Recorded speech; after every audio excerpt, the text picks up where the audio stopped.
हर हर महादेव साथियों, आप सभी का अपने चैनल लव यू जिंदगी में तहे दिल से स्वागत है। आप सुन रहे हैं अपनी पसंदीदा कहानी वफा। अब हम करेंगे का 17वां भाग। तुम्हारा कहने का यह मतलब है कि राजकिशोर जी यह शादी नहीं करना चाहते थे। उन्होंने अपनी प्रॉपर्टी वापस पाने के लिए शादी को हाँ कहा था। आदित्य ने झट से पूछा, सर ये सब चीजें मैं नहीं जानता। मैं तो इन लोगों को जानता भी नहीं, या फिर हम तीनों ही किसी को नहीं जानते थे। हम तो बस उस आदमी की सिक्योरिटी के लिए हायर किए गए थे और उसी के साथ यहाँ आए थे। वही आदमी जिसका नाम माको था, उसने पहले हमें अलर्ट पर रहने को कहा और फिर यहाँ से बाहर निकलने का कोई दूसरा रास्ता ढूंढने को कहा। उसके अनुसार शादी में कुछ भी गड़बड़ हो सकती है, इसलिए हमारे पास एक कोई ऐसा रास्ता होना चाहिए था जहां से कि हम जल्दी से निकल सके। हम दूसरा रास्ता ढूंढ रहे थे। जैसे ही हमें पीछे वाले बगीचे का रास्ता मिला तो हमने उस आदमी माको को इन्फॉर्म किया। जाने इन टाइम पर इन लोगों का क्या प्लान चेंज हुआ। राजकिशोर जी ने शादी से इनकार कर दिया, या फिर दूल्हे ने इन लोगों की प्लानिंग समझ ली थी। हमें समझ में नहीं आया, हमें इस बारे में कुछ पता नहीं। माको ने ही शायद दूल्हे पर गोली चलाई थी। क्यों चलाई थी मैं नहीं सब जानता। और उसके बाद हम लोगों को यहाँ की भीड़ संभालने का ऑर्डर देते हुए उस रास्ते से निकल गया। हम लोग भी उसके पीछे भागते, लेकिन हमें नहीं पता था कि वह यहाँ पर इतना बड़ा कांड करके भाग रहा है, इसलिए पकड़े गए। गार्ड को जितनी जानकारी थी उसने बता दिया, उस गार्ड को हॉस्पिटल में एडमिट कर दो। इन दोनों पर अपनी नज़र बनाए रखना और मारुति सिक्योरिटी इंटरप्राइजेज को अपने कब्जे में ले लो। विश्वनाथ महेश्वरी को मुझसे इसी वक्त मिलने के लिए कहो, और अगर आनाकानी करता है तो उसे वहां से उठाकर पूरी खातिरदारी करने के बाद मेरे फार्म हाउस में लेकर आना। रणविजय ने अपना गन और ऑर्डर अपने आदमी को देते हुए कहा।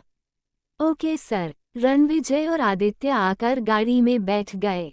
रणविजय ने ड्राइवर को बाहर जाने का इशारा किया और खुद ड्राइविंग करके गाड़ी हॉस्पिटल की तरफ ले जाने लगा। आदित्य चुपचाप सा खिड़की की तरफ देख रहा था। दिमाग में तो दोनों के बहुत कुछ चल रहा था, लेकिन समझ में नहीं आ रहा था कि बात क्या है। कुछ देर के बाद आदित्य ने चुप्पी तोड़ते हुए रणविजय से कहा, मुझे समझ में नहीं आ रहा है कि आखिर क्यों राजकिशोर जी ने हमारे साथ धोखा किया है। धोखा सिर्फ राजकिशोर जी ने हमारे साथ नहीं किया है, बल्कि फिर हमारे अपनों ने ही हमारी पीठ पर फिर से छुरा घोंपने की कोशिश की है। रणविजय ने गहरी सांस छोड़ते हुए कहा, मतलब हमारा अपना कौन इसमें शामिल है? अब तो अनन्या भाभी को हमारे अपनों में शामिल मत करना। आदित्य ने चीरते हुए कहा, मैं अनन्या भाभी की बात नहीं कर रहा हूँ। अगर सिर्फ उन्होंने अकेले ये काम किया होता तो उस मुझे कुछ दुख नहीं होता, क्योंकि उनकी फितरत ऐसी ही है। वो कभी नहीं सुधर सकती हैं। वो तो हम सिर्फ बच्चों के लिए और आशुतोष भाई के लिए ये कोशिश कर रहे थे कि वो वापस सही रास्ते पर आ जाए। लेकिन अगर गार्ड की बातों पर ध्यान दे तो जिस तरह से गार्ड ने बताया कि राजकिशोर जी सिर्फ अपनी प्रॉपर्टी वापस करने पाने के लिए अपनी बेटी की शादी शिवम से कर रहे थे, इसका मतलब है कि उनकी प्रॉपर्टी या तो निशांत मलिक के हाथ में थी या फिर उसी के किसी आदमी के हाथ में, जिसके कारण उनको मजबूर किया गया था। आज जब मैरिज हॉल में गोलियां चली है तब सबसे पहले राजकिशोर जी की तबीयत खराब हुई है। उनके चेहरे को देखकर साफ पता चल रहा था कि वो हार्ट की प्रॉब्लम से जूझ रहे हैं। इसका मतलब है कि वो काफी दिनों से यह स्ट्रेस झेल रहे थे।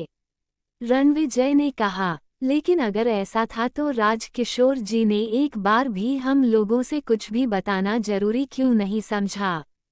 और अगर मान लो अपने परिवार की इज्जत के लिए वो चुप रह गए थे तो फिर अपनी बेटी को मैंने क्यों ना पर लगाया? आदित्य उलझ रहा था। और फिर शिवम की शादी उनकी बेटी यशस्विनी से करवाकर उन्हें कौन सब फायदा होने वाला था?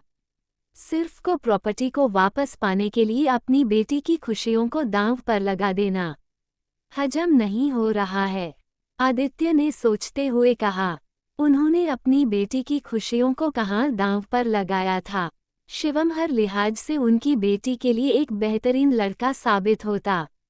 राठौर परिवार की इकलौती बहू बनाना किसी भी लड़की के लिए फक्र की बात है और राजकिशोर जी का राठौर परिवार से रिश्ता जोड़ना किसी भी लिहाज से उनके लिए घाटे का सौदा नहीं था। यही सोचकर उन्होंने शायद इस शादी के लिए हामी भरी थी। लेकिन बात तो यहाँ यह है कि आशुतोष भाई ने क्यों इतने आनन फानन में शिवम की शादी यशस्विनी से तय की थी। आखिर कुछ ना कुछ तो आशुतोष भाई को पता था, तभी तो उन्होंने बिना कोई छानबीन किए सीधे शादी का फैसला सुनाया। अगर तू फिर से 10 दिनों को ध्यान से देख और सोच तो मुझे इस चीज का पता चल जाएगा। आशुतोष भाई ने अपने फैसले पर कुछ बोलने तो क्या, सोचने तक का मौका हम लोगों को नहीं दिया था। सीधे शिवम की शादी की तैयारियां करने का ऑर्डर दे दिया था। 1 सप्ताह के अंदर शिवम की शादी बिना देखे बिना जाने यशस्विनी के साथ तय कर दी। ईशानी मुझे बार बार इस चीज को कहना चाह रही थी। जिंदगी के मुरझाए हुए चेहरे को भी मैंने देखा था, लेकिन अपने भाई और बच्चे की खुशी के लिए मैं इन सब चीज़ों को इग्नोर करते हुए आगे बढ़ रहा था और अब मुझे इन सब चीज़ों पर अफसोस हो रहा है। बेहद अफसोस। काश कि मैंने एक बार इन दोनों की बात को सुनने और समझने की कोशिश की होती तो आज ये हादसा नहीं हुआ रहता। लेकिन अफसोस तो सबसे बड़ा इस बात का है कि इस समय मेरे अफसोस करने से भी कुछ नहीं होने वाला। पता नहीं क्यों किस्मत मेरे साथ ही ऐसा खेल क्यों खेलती है। मुझे मेरी गलती पर पछताने का भी मौका नहीं देती और अपने दांव चल जाती है, और इस बार तो सीधे मेरे बच्चों की जिंदगी दांव पर लग गई है। रणविजय की बातों ने आदित्य के सोच को सही दिशा दी। रणविजय की बात पर आदित्य ने पूरी तरह से उसकी तरफ मुड़ा और उसकी तरफ आश्चर्य से देखते हुए बोला, अगर हम अपना मैटर किनारे कर दें और सिर्फ आज हुए हादसे के कारण को सोचें तो तेरा कहने का मतलब है कि इसमें अनन्या भाभी की हेल्प आशुतोष भाई ने की है। रणविजय ने कोई जवाब नहीं दिया। वह अपनी सोचों में उलझा हुआ था। उसकी निगाहें अभी भी खिड़की से बाहर रोड को देख रही थीं। नहीं नहीं, मैं मान नहीं सकता। आशुतोष भाई अपने दोनों बच्चों के लिए अपनी जान दे सकते हैं। वह हमारे लिए अपनी जान दे सकते हैं, लेकिन अपने बच्चों की जान दांव पर नहीं लगा सकते। जरूर तुझे कोई गलत फहमी हुई होगी। आदित्य ने तेजी से इनकार में सर हिलाते हुए कहा। आशुतोष की रेपुटेशन को देखकर आदित्य का ये रिएक्शन लाजमी था, पर क्या रणविजय भी यही सोच रहा था? जानने के लिए बने रहे अगले भाग तक। तब तक के लिए वीडियो को लाइक और चैनल को सब्सक्राइब करना मत भूलिएगा। खुश रहिए, स्वस्थ रहिए, मस्त रहिए और यही यूट्यूब पर मिलते रहिए। मिलते हैं अगले भाग के साथ। हर हर महादेव।